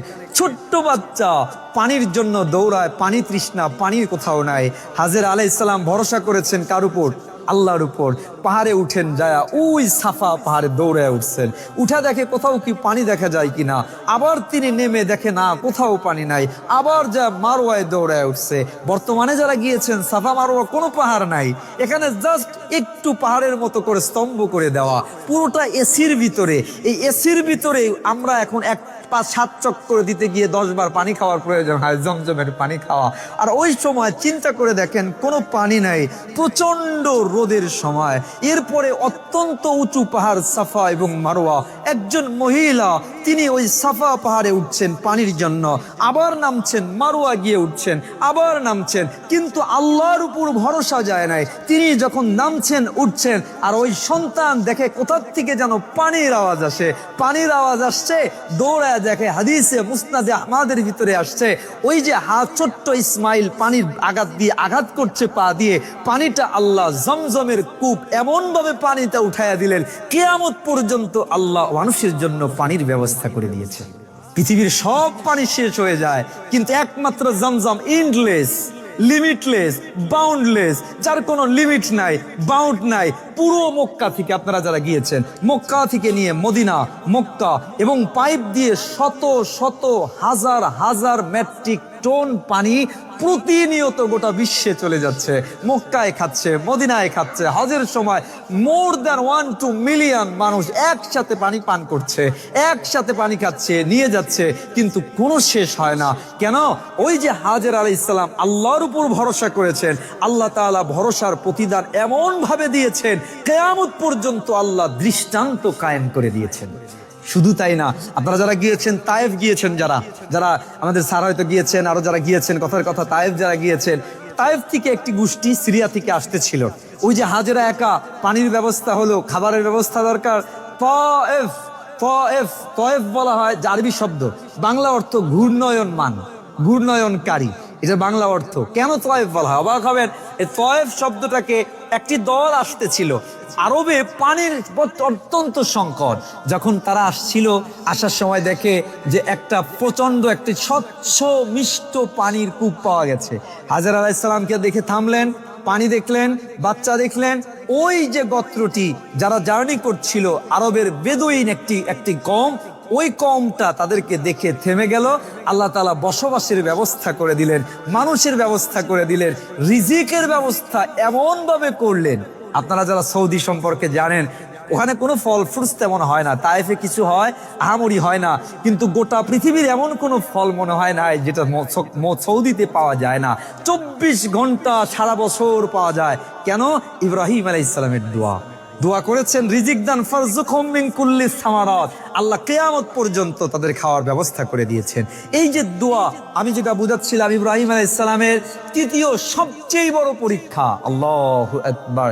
আসেন, ইব্রাহিম আলাইহিস সালামকে সন্তান, ইব্রাহিম আলাইহিস সালাম ছোট্ট বাচ্চা রেখে চলে গেলেন কিন্তু সিরিয়ায়, ছোট্ট বাচ্চা রেখে। বাচ্চাটা যখন একটু বড় হয়েছে, বাচ্চা যখন 13 বছর, মতান্তরে 10 বছর, মতান্তরে 9 বছর, ধরলাম 13 বছর। 13 বছরের একটা সন্তান মানে কতটা কিউট, কতটা বুঝমান, কতটা বাবার জন্য চক্ষু শীতলকারী হতে পারে ওই সন্তান। এই একটা পয়েন্ট আপনারা একটু মাথায় নিবেন, একেবারে হার্ডলি। ইব্রাহিম আলাইহিস সালাতু ওয়াস সালাম সন্তান, আল্লাহ তাআলা আবার অর্ডার দিয়েছেন, স্বপ্নে দেখালেন। সূরা আস-সাফফাত 102 3 নম্বর আয়াত, 4 নম্বর আয়াত, সূরা আস-সাফফাত 105 নম্বর আয়াত, সূরা আস-সাফফাত 107 নম্বর আয়াত, সূরা আস-সাফফাত 108 নম্বর আয়াত। ধারাবাহিকভাবে আল্লাহ তাআলা এই পয়েন্টগুলো আনলেন। মুসলমান হিসাবে এটা প্রত্যেকের মানুষের কোরবানির আগে থাকা দরকার। ইব্রাহিম আলাইহিস সালামকে আল্লাহ তাআলা অর্ডার দিলেন, ইব্রাহিম তুমি তোমার প্রিয় বস্তুকে জবাই করো। ইব্রাহিম তার সন্তানটাকে নিয়ে একটা মিনার প্রান্তরে থেকে আস্তে আস্তে সাজায় যখন নিয়ে যাচ্ছে, আমার বোনেরা আছেন যারা শুনছেন, যখন সন্তান ইসমাইলকে সাজিয়ে মিনার প্রান্তরে নেওয়া হচ্ছে, ওই মুহূর্তে শয়তান হাজেরাকে মনের ভিতরে ওয়াসওয়াসা দিচ্ছে, হাজেরা তোমার স্বামী তো তোমার সন্তানকে জবাই করতে নেয়। তখন হাজেরা তখন শয়তানকে ডাক দিয়ে বলে, কোনো বাবা কখনো সন্তানকে জবাই করতে পারে না। তখন ইব্রাহিম, শয়তান বলে, হাজেরা শুধু জবে তোমার রবের হুকুমে করতেছে, তোমার আল্লাহর অর্ডারে করছে। তখন পাথর একটা উঠায়া হাজেরা শয়তানকে নিক্ষেপ করেছিল আর বলেছিল, যদি আল্লাহর অর্ডারে হয় তাহলে শয়তান তুই দূরে যা, আমি রব তোর, আমি রব, আমি মালিক, আমি মা, ওই রবের জন্য আমি আমার সন্তানকেও জবাই করার জন্য প্রস্তুত। সুবহানাল্লাহ। আমার বোনেরা যারা আছেন তাদেরকে বলবো, হাজেরার ইমানটা আপনাদের জন্য মডেল। হাজেরার ইমান যে 3-4টা পয়েন্ট আপনাদেরকে বলেছি, ভরসা, তাওয়াক্কুল, আল্লাহর জন্য sacrifice, this is model for you, বিশেষ করে ফর স্পেশালি ফর ওম্যান। এটা একটি আইডিওলজি অফ দ্য হাজেরা। হাজেরার যে আদর্শ, এটা আপনাদের জন্য মডেল। দেখুন ইব্রাহিম আলাইহিস সালাম এই জায়গায়, ইব্রাহিম আলাইহিস সালাতু ওয়াস সালাম যখন চলে গিয়েছেন মক্কার প্রান্ত থেকে মিনাত, যখন সন্তানকে নিয়ে গেছেন, তখন ইব্রাহিম আলাইহিস সালাম ছোট্ট 13 বছরের সন্তানকে ডাক দিয়ে 2টা প্রশ্ন করেছিলেন। এখানে আমাদের কিছু যুবক ভাই যারা আছে, এরা ইয়াং বেশ মাশাআল্লাহ, আপনাদেরকেও একটু মাথায় নিবেন। ইব্রাহিম আলাইহিস সালামের সন্তান ইসমাইল এখনো দুনিয়া বোঝা তেমন শেখে নাই, কেবলমাত্র দুনিয়ার চাকচিক্য দেখছে। ইসমাইল ছোট্ট 13 বছরের বাচ্চা, আর কত কি জানতে পারে। তো ইব্রাহিম আলাইহিস সালাম সন্তানকে ডেকে একটু প্রশ্ন করে সূরা আস-সাফফাতে আল্লাহ তুলে ধরলেন, ইয়া বুনাইয়া ইন্নী আরা ফিল মানাম আন্নী আযবাহুক ফানজুর মাযা তারা। ইব্রাহিম আলাইহিস সালাম সন্তানকে ডেকে বলে, সন্তান, হে আমার বৎস, হে সন্তান, ইন্নী আরা ফিল মানাম, আমি আমার স্বপ্নে দেখলাম আমি তোমাকে জবাই করছি। ফানজুর মাযা তারা, তুমি তোমার অপিনিয়ন বলো, হোয়াটস ইওর অপিনিয়ন। সন্তানকে ডাক দিয়ে বলে, সন্তান, হোয়াটস ইওর অপিনিয়ন, তোমার অপিনিয়ন কি, তোমার মতামত কি, তুমি একটু বলো। ইসমাইল আলাইহিস সালাম একটি উত্তর দিয়েছিলেন, ঐতিহাসিক সে উত্তর। সূরা আস-সাফফাতে আল্লাহ তাআলা বলছেন, ইয়া আবাতি ফাল মা তুমার সাতাজিদুনি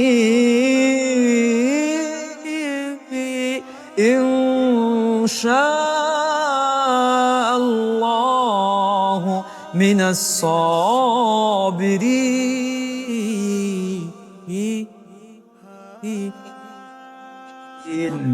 ইব্রাহিম আলাইহিস সালামের সেই প্রশ্নের উত্তরে সন্তান উত্তর দিচ্ছে, ইয়া আবাতি ফাল মা তুমার। দেখেন, এই একটা কনসেপ্ট, যদিও আমরা একটু এলোমেলো হয়ে পড়েছি আসলে খাবার আমাদের যেটা হয় আমাদের প্রোগ্রামগুলোতে আলোচনার টাইমটা এতটা কনসেন্ট্রেটেড থাকতে হয় ইসলামিক কোরআন এবং হাদিসের আলোচনায়, যেটা একটু কনসেন্ট্রেশনের বিঘ্ন ঘটলে এটা অন্তর থেকে কিংবা ঢুকতে একটু ডিস্টার্ব হয়ে যায়। বিশেষ করে আমরা তো আরো বেশি অভ্যস্ত না, একটু আসলে এটাও আবার অনেকক্ষণ আপনাদের জন্যও কষ্টকর। আলহামদুলিল্লাহ, আপনারাও একটু একেবারে সবকিছু থাকা। আমরা একটু ব্রেক দিব কোরবানির আলোচনা ইনশাআল্লাহ, এরপরে আবার আমরা কয়েক মিনিট ইনশাআল্লাহ করব। এই একটা পয়েন্ট আপনাদের কাছে একটু আন্তরিক জায়গা চাই আমি আপনাদের কাছে। দেখুন, আপনি মুসলমান, আমি মুসলমান, আমার মাথায় আমি সব বয়ানে আমার মুসল্লি সব সময় বলি, মুসলমান হিসাবে কোরবানির এই কনসেপ্টটা আমার আপনার মাথায় থাকবে, তাহলে আপনি আল্লাহর কাছে বলতে পারেন, আল্লাহ আমি মুসলমান।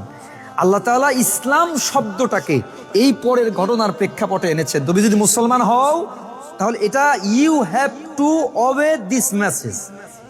এটা কি সেটা দেখেন, ইব্রাহিম আলাইহিস সালাম সন্তানকে বলছেন, সন্তান তোমাকে আমি জবে করতে চাই, আল্লাহর অর্ডার, তুমি কি চাও, তোমার কি মতামত, হোয়াটস ইওর অপিনিয়ন? ইসমাঈল আলাইহিস সালাম কি বললেন? ইয়া আবাতি ফাল মা তুমার সাতাজিদুনি ইনশাআল্লাহু মিনাস সাবিরিন। ইসমাঈল ডাক দিয়ে বলে, বাবা আমি সন্তান মারা যাব, আমার গলা কাটা হবে, আপনার চিন্তা করা দরকার নাই। তিনি বলছেন, বাবা আমার গলা কাটা যাবে, চিন্তা করা আপনার দরকার নাই। একটাবার ভাবেন তো, সন্তান বাবাকে জবে করার জন্য ছুরিটা হাতে নিয়ে দাঁড়িয়ে আছে, মা সন্তানকে সাজিয়ে গুজিয়ে জবে করার জন্য বিদায় দিয়েছে, আর সন্তান বাবার মুখের উপরে হাতে ছুরি অবস্থায় বাবাকে ডাক দিয়ে বলে, ইফআল মা তুমার সাতাজিদুনি ইনশাআল্লাহু মিনাস সাবিরিন। বাবা আমার গলা কাটা যাবে, আমার রক্ত বের হবে, আমি জবে হব, আপনার চিন্তাই করার দরকার নাই। ইফআল মা তুমার। বাবা আমার জীবনের থেকে, আপনার সন্তানের থেকে আল্লাহর হুকুম সবার উপরে। আল্লাহু আকবার। সন্তান ডাক দিয়ে বলছে, বাবা আমি মারা যাব, জবে হব, চিন্তার দরকার নাই। ইফআল মা তুমার সাতাজিদুনি ইনশাআল্লাহু মিনাস সাবিরিন। বাবা আমি ওয়াদা দিচ্ছি, আমি কথা দিচ্ছি, আমার গলা দিয়ে রক্ত বের হবে, আমি মারা যাব, একটাবার আর বলবো না, আল্লাহর জন্য আমি হাসি মুখে আমার জীবন দিয়ে দিব। আল্লাহু আকবার। আমার বোনদেরকে বলি, আমার বোনেরা, আমার ভাইয়েরা, এই কয়েকটা পয়েন্ট মাথায় নেন। বাবা সন্তানকে জবে করছে নিজের হাতে, সন্তান গলাটা বিছিয়ে দিচ্ছে, মা সাজিয়ে জবে করার জন্য আল্লাহর জন্য বিদায় দিচ্ছে।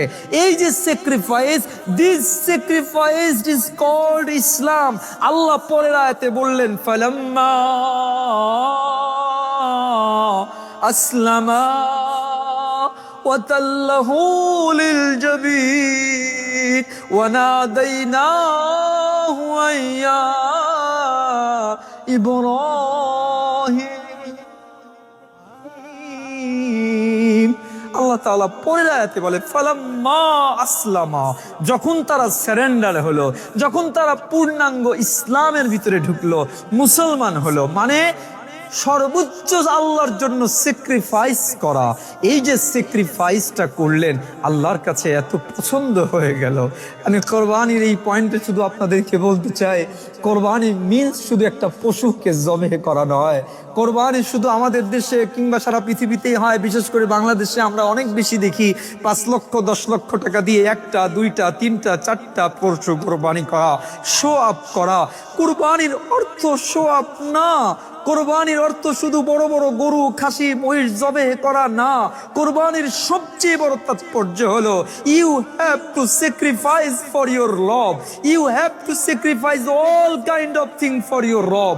ইব্রাহিম যেমন তার সবচেয়ে প্রিয় সন্তানকে আল্লাহর জন্য জবে করছে, ইসমাইল যেমন নিজের জীবনটা আল্লাহর জন্য দিয়ে দিচ্ছে, হাজেরা তার কলেজের টুকরা সন্তানকে তার আল্লাহর জন্য দিয়ে দিচ্ছে, এটাকে যেমন আল্লাহ কোরবানি হিসাবে কবুল করেছে, তোমাকেও তোমার জীবনে মুসলমান যদি হও, তোমার জীবনের প্রিয় জিনিসটা আল্লাহর জন্য যেন কোরবানি হয়। আল্লাহর কাছে, আল্লাহর সাথে সাংঘর্ষিক হলে কোনো কিছু তোমার কাছে দাম থাকবে না। আল্লাহ সবার আগে হবে, রসুল সবার আগে হবে, আল্লাহর ওয়ার্ডার সবার আগে হবে। যদি তাই হয়, আল্লাহ বলে যেমন আমি ইব্রাহিমকে প্রতিদান দিয়েছি, তোমাদেরকেও দুনিয়াতে সুখ দিব, মরার সাথে সাথে আমি আল্লাহ জান্নাত দিয়ে দিব। সুবহানাল্লাহ। এই জন্য আমি আপনাদেরকে এই পয়েন্টে লম্বা করব না, শুধু 2-3টা হাদিস পড়ে শোনাবো। তার আগে বলি, কোরবানিটা যেন, কোরবানিটার অর্থ হলো, আমি যতদূর জানি আপনারা কোরবানি চায়নায় কোরবানি করেন, পশু কিনে একটা পাহাড়ের কোনো একটা সিটির বাইরে চলে যান এবং সেখানে একসাথে সবাই মিলে কোরবানি করে খাওয়া দাওয়া, এটা আপনি করেন যেখানেই আছেন। কোরবানি এটাও একটি ওয়াজিব ইবাদা। যার সামর্থ্য আছে কোরবানি করতে হবে। রসুল বললেন যার সামর্থ্য আছে কোরবানি করে না, সে আমার উম্মতের অন্তর্ভুক্ত না। অন্য হাদিসে আসছে যে সামর্থ্য আছে কোরবানি করে না, সে যেন ঈদগায় না আসে, সে যেন ফালা ইয়াকরাবান্না মুসাল্লানা, সে বলছে সে যেন ঈদগায় না আসে, ঈদের নামাজের জন্য যেন না আসে। কোরবানির সামর্থ্য আছে করবেন, বাড়িতে করবেন, এখানে করবেন, কিন্তু আপনি যেখানে আছেন মনে রাখবেন কোরবানির অন্যতম একটি সুন্নাহ হলো, হজে যখন আমরা যাই, হজে যে যায় সে কিন্তু সেই কোরবানি করে, এমন না দেশে করে। আপনি দেশে দেন, একাধিক করেন, কিন্তু আপনি এখানে যদি থাকেন, এখানে স্টে করেন, আপনি এখানেই কোরবানি করা আপনার জন্য বেস্ট। হ্যাঁ, নিজের হাতে জবে করার চেষ্টা করবেন, আল্লাহ রসুল নিজে জবে করেছেন, নিজে জবে করার চেষ্টা করবেন, এটি আপনার জন্য বেস্ট অপশন। নাম্বার 2, আমি আপনাদেরকে এই জায়গায় কোরবানি সম্পর্কে 2-3টা কথা বলে শেষ করে আরেকটি জরুরি পয়েন্টে যেতে চাই। সেটি হলো, সবাই আপনারা যেখানে আছেন কোরবানি করবেন। কোরবানি মানে আল্লাহর জন্য নিজেকে প্রিপেয়ার্ড করা। কোরবানি মুসলিম মানে আল্লাহর জন্য নিজেকে প্রিপেয়ার্ড করা। আপনি আপনার সবটুকু ইসলামের জন্য ত্যাগ করার মানসিকতা তৈরি করা। আপনি আপনার ব্যবসা বাণিজ্য, চাকরি, টাকা পয়সা প্রয়োজন হলে আল্লাহর জন্য স্যাক্রিফাইস করবেন। এই মানসিকতা যদি না থাকে, কোরবানি আপনি জেনেছেন, ইব্রাহিম সম্পর্কে জেনেছেন, কিন্তু আপনি নট ফুল কমপ্লিট মুসলিম, আল্লাহর সামনে দাঁড়ানোর ক্ষমতা আপনার থাকবে না। এই আমাদের এই আয়াতগুলো, এই হাদিসগুলো হাজেরা আলাইহিস সালামের স্যাক্রিফাইস, ইব্রাহিম আলাইহিস সালামের স্যাক্রিফাইস, ইসমাইল আলাইহিস সালামের স্যাক্রিফাইসকে আল্লাহ মডেল বানালেন। কত মডেল বানালেন, কিয়ামত পর্যন্ত আল্লাহ বলে দিলেন, গোলাম যতদিন পর্যন্ত আকাশ জমিন থাকবে ততদিন পর্যন্ত কোরবানি থাকবে। আল্লাহ তাআলা মডেল হিসাবে কবুল করে নিলেন। রব যেন আমাদেরকেও এই মডেলটাকে বাস্তবায়ন করার তৌফিক দান করেন, বলি আমিন। আওয়াজ দিয়ে বলছি আমিন। নাম্বার 3, আমরা আর কুরবানি নিয়ে বাড়াবো না, আমি আপনাদেরকে একটা জীবন থট নিয়ে কয়েকটি কথা আলোচনায় যাব। এরপরে আমি একটু বিরতি দিয়ে কয়েকটি মাসালা পর্বে যাব ইনশাআল্লাহ, ওপেন কিছু কোশ্চেন অ্যান্সারে যাব। সেটি হলো 3 নম্বর, দেখুন আল্লাহ, আমরা যারা আছি প্রত্যেককেই একটি কথা আপনাদেরকে বলতে চাই, life never goes according to our plan.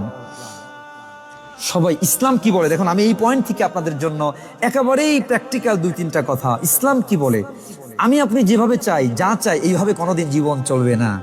মনে রাখবে, life never goes to according hour plan. আমরা যেমন চাই, আমার এটা দরকার, আমার ব্যবসা এরকম হওয়া দরকার, আমার বাসা এরকম হওয়া দরকার। আলহামদুলিল্লাহ, ঢাকায় আমার একটা রিয়েল এস্টেট কোম্পানি আছে, ঢাকাতে নাও হয় এই মুহূর্তে আমার প্রায় 5টা বড় বড় প্রজেক্ট চলে বিল্ডিংয়ের।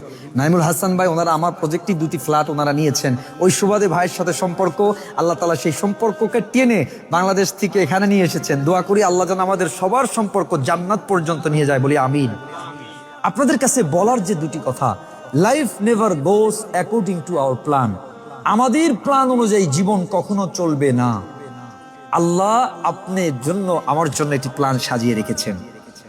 আমার আপনার কাজ কি জীবনের, মনে রাখবেন, অনেকেই আমরা চেয়েছি, আমাদের স্যার মাশাআল্লাহ উনি ইউনিভার্সিটির প্রফেসর, কেউ আছেন বিজনেসম্যান, কেউ আছেন নিজের আমি আমার জায়গা থেকে বলি, পৃথিবীর এত মানুষের সাথে আমি মিশেছি, এত ভেরিয়েশন মানুষের সাথে। আমার ঢাকাতে প্রায় বাংলাদেশের প্রায় ডজন খানিক এমপি মন্ত্রী যারা আমার পিছনে নামাজ পড়তেন, আলহামদুলিল্লাহ নিয়মিত এখনো পড়েন। আমি আমার জায়গা থেকে দেখেছি একেবারে নিচে থেকে নিয়ে উপর লেভেলের। আপনাদেরকে আমার জায়গা থেকে 2টো কথা বলি।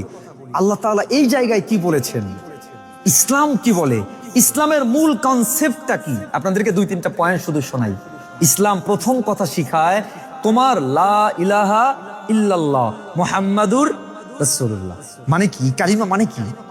কালিমার বর্ণনা, বক্তৃতা এটা কিংবা এই সম্পর্কে হাজারটা ঘন্টা দরকার, শুধু 2টা পয়েন্ট বলি। ইসলাম প্রথমে শিখায় তো ইউ আর কমিটমেন্ট টু আল্লাহ, আপনি আল্লাহর সাথে এই ব্যাপারে কমিটমেন্ট যে লা ইলাহা ইল্লাল্লাহ, জীবনে আল্লাহ ছাড়া আর কিছু নাই, জীবনে আল্লাহ ছাড়া কিছু নাই মানে হলো, মানে কি আমি দুনিয়া করব না, ব্যবসা করব না, চাকরি করব না, নো, লা রুহবানিয়াতা ফিল ইসলাম, ইসলাম এটা, ইসলামের ভিতরে বৈরাগ্যবাদ জায়েজই নাই। ইসলাম মনে রাখবেন, এক সাহাবী, বুখারী শরীফের হাদিস, এক সাহাবী দুপুর সময়, নামাজের সময় না, মসজিদে বসে মন ক্ষুণ্ণ, আল্লাহর হাবিব ঢুকলেন মসজিদে নববীতে, এই তুমি এখানে কেন? বলে ইয়া রাসূলুল্লাহ আমি ঋণগ্রস্ত, আমি ঋণে জর্জরিত। ও আল্লাহর হাবিব আমি টেনশনে আছি। আল্লাহ রাসূল বলেন তুমি ঋণগ্রস্ত মসজিদে টাইমে কি করো? ঋণগ্রস্ত, তুমি বের হও, তুমি বের হয়ে যাও, ইনকাম করো, তুমি পরিশ্রম করো। রাসূল কিছুই নাই, রাসূল তাকে কুঠার কিনে দিলেন, বনে যাও, জঙ্গলে যাও, আলহামদুলিল্লাহ, কাঠ কাটো, বাজারে বিক্রি করো, ঋণ পরিশোধ হবে। রাসূল তাকে শিখাইলেন জীবন, মনে রাখবেন তাওয়াক্কুল, ওমাইয়া তাওয়াক্কাল আলাল্লাহ, তাওয়াক্কুল ভরসা আল্লাহর উপর করতে হবে। জীবনের ইসলাম শিখায় ওয়ালা তানসা নাসিবাক মিনাদ দুনিয়া, আপনি ব্যবসা করবেন না, এটা দুনিয়া নয়, এটা ইসলাম নয়। আপনি চাকরি করবেন না, অলস মানুষকে আল্লাহ পছন্দ করে না, ইনঅ্যাক্টিভ মানুষকে রাসূল পছন্দ করতেন না, আল্লাহ পছন্দ করেন না। আমি আপনাদের জীবনের 2-3টা বেসিক থট বলছি। নাম্বার 1, ইসলামিক জীবন ব্যবস্থা কি বলে? শুধু নামাজ, শুধু তাবলীগ, শুধু জামাত, শুধু ইসলাম নিয়ে পড়ে থাকা, শুধু দ্বীন নিয়ে পড়ে থাকা, নো। যারা এটি বলে তারা রং কনসেপ্টের ভিতরে আছে। ইসলামের আয়াত আমি আপনাদেরকে শোনাচ্ছি, সার্চ দিয়ে দিয়ে দেখবেন, লা তানসা নাসিবাক মিনাদ দুনিয়া, আল্লাহ বলে সাবধান, দুনিয়া ভুলে গেলে ইসলাম নয়। আবার বলছেন হ্যাঁ তোমার জীবন দুনিয়া তুমি অবশ্যই সামনে রাখবো, লা রুহবানিয়াতা ফিল ইসলাম, শুধু একেবারে তাবলীগে গাট্টি বাট্টি নিয়ে তাবলীগে চলে গেলা, ইসলাম নয়। আল্লাহ বলে শোনো, ইসলাম অর্থ হলো তুমি তোমার জীবনকে প্রথমে লা ইলাহা ইল্লাল্লাহ, দেখেন কালিমাটা গুনবেন আপনারা, এখানে 24টা লেটার আছে। লা ইলাহা ইল্লাল্লাহ মুহাম্মাদুর রাসূলুল্লাহ, 24 লেটার্স ইন আওয়ার কালিমা, 24টি লেটার এখানে আছে। 24টি লেটার মুহাক্কিকিন ইকরাম ব্যাখ্যা করে বুঝিয়েছেন, কেউ যদি এ কথা পড়ে লা ইলাহা ইল্লাল্লাহ মুহাম্মাদুর রাসূলুল্লাহ সাল্লাল্লাহু আলাইহি ওয়াসাল্লাম, সে কমিটমেন্ট করলো আমার জীবনের প্রতি 24 ঘন্টা আমার জীবনের থট হবে 2টা, আমি যা করব, ব্যবসা চাকরি বাকরি হোক, সেটা দেশে কিংবা চায়নায়, শেনজেন, আমেরিকা, লন্ডন, পৃথিবীর যেই জায়গাতে হোক না কেন, আমি আমার জীবনটা আল্লাহর জন্য উৎসর্গ করে দিলাম। ব্যবসা করব, হারাম করব না, মিথ্যা বলবো না, 2 নাম্বারই করব না, ইসলাম যেইভাবে বলে ওইভাবেই করব। কি হবে এবার আসেন, হ্যাঁ তবে যখনই নামাজ হবে, আল্লাহ বলে এবার আজান হয়ে গেছে, ফাইদা কুদিয়াতিস সালাহ, আগে আজান আর নামাজে দৌড়াও, ফাসআউ ইলাল্লাহ, আজান হয়েছে নামাজে যাও, ফাইদা কুদিয়াতিস সালাহ, নামাজ শেষ, এবার আর দরকার নাই, ফান্তাশিরু ফিল আরদ, আবার ইনকাম করা শুরু করো। দেখুন ইসলামের তাহলে মূল জীবনের কনসেপ্ট হলো তুমি তোমার স্বপ্ন বড় দেখো। দেখুন আজকে আমি মাঝে মাঝে একটু দুঃখ নিয়ে বলি, বিশেষ করে ইউনিভার্সিটির লেকচারগুলোতে, আমি যেহেতু অনেক ইউনিভার্সিটির ছাত্রদেরকে নিয়ে আমি প্রোগ্রাম করি, অনেক ছাত্রদেরকে প্রোগ্রামকে নিয়ে আমি ইউনিভার্সিটি প্রোগ্রামে আফসোস করে বলি, একটু কষ্ট নিয়েই বলি, আমরা আজকে গোটা পৃথিবী দেখেন, আপনারা দেখেন যে চায়নায়, আমি থাইল্যান্ডে গিয়ে দেখলাম কিছুদিন আগে, থাইল্যান্ডেও বিধর্মী রাষ্ট্র, গাড়ি চলে ডান দিক থেকে, সব গাড়িগুলো কোন দিকে? ডান দিকে।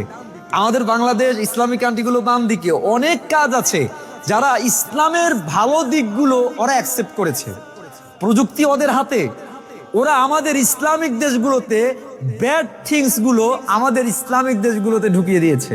এটার একটা চরম বাস্তবতা আপনাদেরকে শোনায়। আমার এক কাছের ফ্রেন্ড, উনি আমেরিকা থেকে, আমেরিকায় জব করেন। আমার যে রিয়েল এস্টেট প্রজেক্টে প্রায় 20টিরও দেশের মানুষ আলহামদুলিল্লাহ প্রতিনিয়ত আমার এখানে ফ্ল্যাট নেন কিংবা এখানে আমার সাথে জড়িত। তো আমার খুব কাছের একজন আমেরিকাতে থাকে, উনি একবার রোজার একটা কারগুজারি শোনাচ্ছিলেন, আপনাদেরকে যা ছোট্ট করে বলছি। ওই কারগুজারিতে উনি শোনাচ্ছিলেন ইহুদিদের, উনার ওই ফ্রেন্ডের আর এক ফ্রেন্ড হলো ইহুদি, ইসরায়েলি বাড়ি কিন্তু আমেরিকার সিটিজেন। তাকে একটা রিসার্চ সেন্টারে নিয়ে যাওয়া হলো, রিসার্চ সেন্টারে নিয়ে যাওয়ার পরে তিনি দেখছে হাজার হাজার বুখারী শরীফ, তাফসির, তাফসিরে কবির, মারিফুল কোরআন সহ সব ধরনের তাফসির ইংরেজি ভাষায় বিভিন্ন ভাষায় এখানে জমা। আমার ওই ফ্রেন্ড, ইহুদি ফ্রেন্ডকে বলে আর দে মুসলিম, অনেক মানুষ এখানে কোরআন শরীফ পড়ছে, স্টাডি করছে, রিসার্চ করছে, একেবারে মনে হচ্ছে একটা মাদ্রাসার মতো, ইউনিভার্সিটির মতো। তখন সে বললো আর দে মুসলিম? ইহুদি ফ্রেন্ড বলে নো, দে আর নট মুসলিম, তারা একজন মুসলিম না, দে আর অল ইহুদি, তারা সবাই ইহুদি। আমার ওই ফ্রেন্ড বলছে ব্যাপার কি, তারা কেন কোরআন কেন পড়ছে, রিসার্চ কেন করছে, হাদিস কেন করছে? তখন একটি তথ্য সেখানে দেওয়া হলো যে আসলে তারা যে কোরআন হাদিস পড়ছে এটার সবচেয়ে বড় কারণ হলো তারা কোরআন হাদিসকে রিসার্চ করে। এরকম একটি না, গোটা পৃথিবীতে হাজার হাজার রিসার্চ সেন্টার আছে যেখানে ইহুদিরা, খ্রিস্টানরা তাদের অর্থায়ন করে।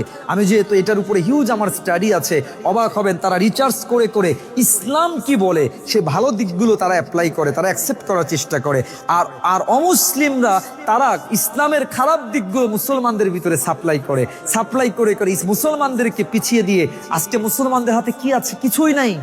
এই যে আপনারা তো ভালো জানেন আমার থেকে বেশি, চায়নার মতো, সেনজেনের মতো স্মার্ট সিটিতে কি বিশাল বিশাল টাওয়ার, এক একটা 50 তলা টাওয়ার হচ্ছে 3 বছরে 4 বছরে। আমার দেশে আমি 10 তলা বানাইতে গেলে আমাকে পারমিশন নিতে হয় প্রায় 100 জায়গা, 20 জায়গা থেকে।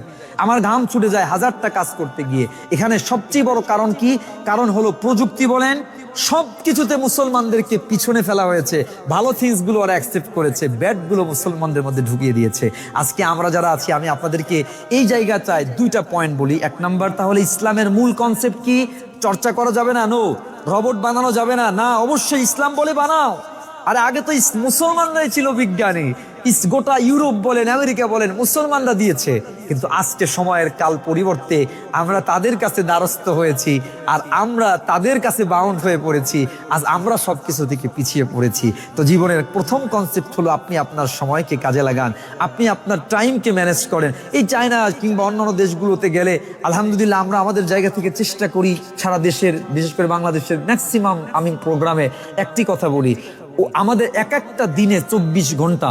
আচ্ছা বলুন তো আপনারা, আমরা যদি এখানে সবাই বলি, একবার বলি সুবহানাল্লাহ, একটাবার কয় সেকেন্ড লেগেছে বলুন তো? 1 সেকেন্ড। আর যারা আপনারা চর্চা করেন জানেন, তিরমিজি শরীফের হাদিস, রাসূল বলে একবার সুবহানাল্লাহ যদি কেউ বলে, জান্নাতের ভিতরে আল্লাহ তাআলা এত বড় একটা গাছ তাকে দিয়ে দেয়, যেই গাছের ছায়া পার করতে 500 বছর একটা ঘোড়া দৌড়াইতে হয়। সুবহানাল্লাহ, 1 সেকেন্ড ব্যয় করে। আচ্ছা এক একটা দিনে কয়টা ঘন্টা? 24 ঘন্টা, 24 আওয়ার্স। 1 ঘন্টায় কত? 60 মিনিট।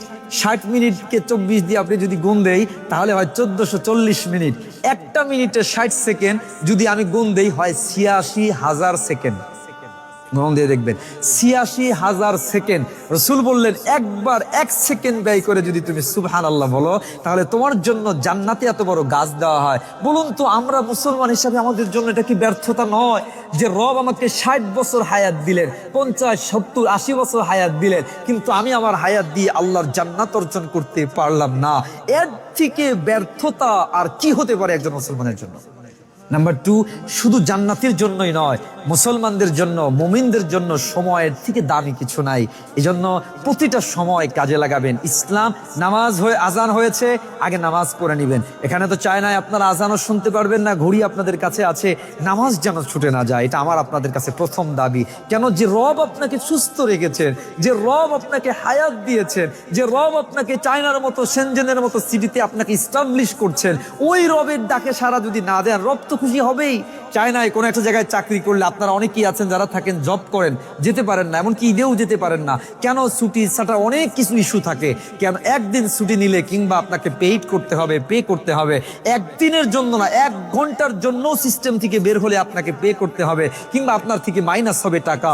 তাহলে যে রব আপনাকে 24 আওয়ার্স অক্সিজেন দিচ্ছেন, সূর্যের আলো দিয়ে আপনাকে জীবন দিচ্ছেন, যে রব আপনাকে এত সব দিলেন, ওই রবের ডিউটি প্রথম ডিউটি প্রতিদিন 5 ওয়াক্ত নামাজ পড়বো তো ইনশাআল্লাহ। আল্লাহ আমাদের কবুল করে নিক, বলি আমিন। আমরা জীবনের তাহলে প্রথম থট, তুমি চর্চা করো, ব্যবসা করো, রব থেকে দূরে সরে নয়। Number 2, life never goes according to our plan. পরিস্থিতি যত কঠিনই হোক, বাস এই কথাটি বলে আমি আজকের জন্য এই সেশন শেষ করতে চাই। পরিস্থিতি যত কঠিনই হোক, প্রিয় ভাইয়েরা, যত কঠিনই হোক, মনে হবে ব্যবসা লস হয়েছে আপনার, হঠাৎ করে যে কারো হতে পারে, চাকরি লস, ব্যবসা লস, মনে রাখবেন পেরেশানি আসবে না। আল্লাহ দুনিয়াকে এমনভাবে ডিজাইন করে নাই, আপনাদের হাতে অ্যাপস আছে, ওয়েবসাইট আছে, সব আপনারা বোঝেন। পৃথিবীতে আল্লাহ তাআলা সূরা খুলবেন, সূরা নাসর, যেখানে আল্লাহ তাআলা বলছেন ইন্না মাআল উসরি ইউসরা। এই একটা লাইন আপনারা আজীবন নিজেদের জন্য শিখে নেন, মাথায় একটু ঢুকিয়ে নেন। ইন্না মাআল উসরি ইউসরা। মার তাফসিরে উলামা ইকরাম সবচেয়ে পৃথিবীর বড় তাফসির, তাফসিরে কবিরে ইমাম ফখরুদ্দিন রাজি রাহমাতুল্লাহি আলাইহি লেখেন ইন্না মাআল উসরি ইউসরা। মাল উসর, উসর মানে ইজি, ইউসর মানে, উসরের মানে হলো হার্ড, ইউসর মানে ইজি। আল্লাহ বলে আমি পৃথিবীটাকে ডিজাইনই করেছি এইভাবে, easy with hard, easy with hard. সুস্থতা বনাম অসুস্থতা দুটা কম্বাইন করে।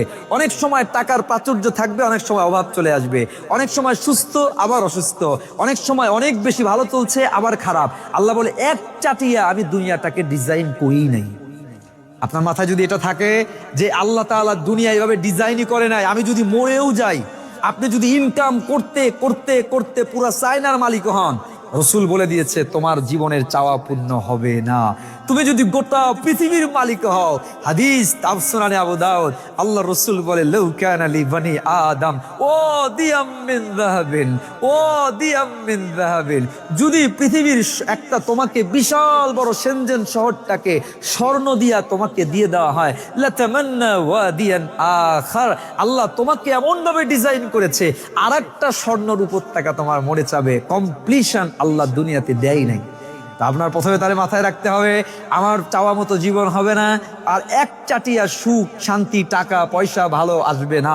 কখনো অসুখ, কখনো অসুস্থতা, কখনো ছেলেপেলের মুসিবত, কখনো অন্য অন্য মুসিবত। আপনাকে কি করতে হবে? আল্লাহ শিখাইয়া দিয়েছেন যখন তুমি ভালো থাকবা আলহামদুলিল্লাহ, তখন তুমি শুকরিয়াদার মধ্যে থাকবা, যখন তুমি মুসিবতের মধ্যে থাকবা আল্লাহ শিখাইয়া দিলেন সূরা বাকারা, ইয়া আইয়ুহাল্লাযীনা আমানুস্তাঈনু বিস-সাবরি ওয়াস-সালাহ।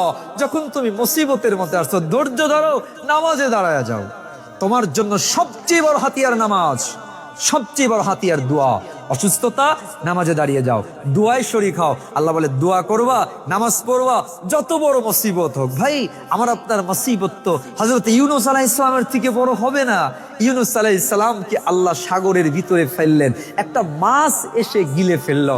চিন্তা করেন, জাস্ট ইউ ইমাজিন, মাছের পেটের ভিতরে নবী ইউনূস। ওই মুহূর্তে ইউনূস আল্লাহকে ভোলেন নাই, মুসিবত তিনি অধৈর্য হন নাই, মাছের পেটের ভিতরে দাঁড়িয়ে আল্লাহকে ডাক দিচ্ছেন, লা ইলাহা ইল্লা আনতা সুবহানাকা ইন্নী কুনতু মিনাজ জালিমিন।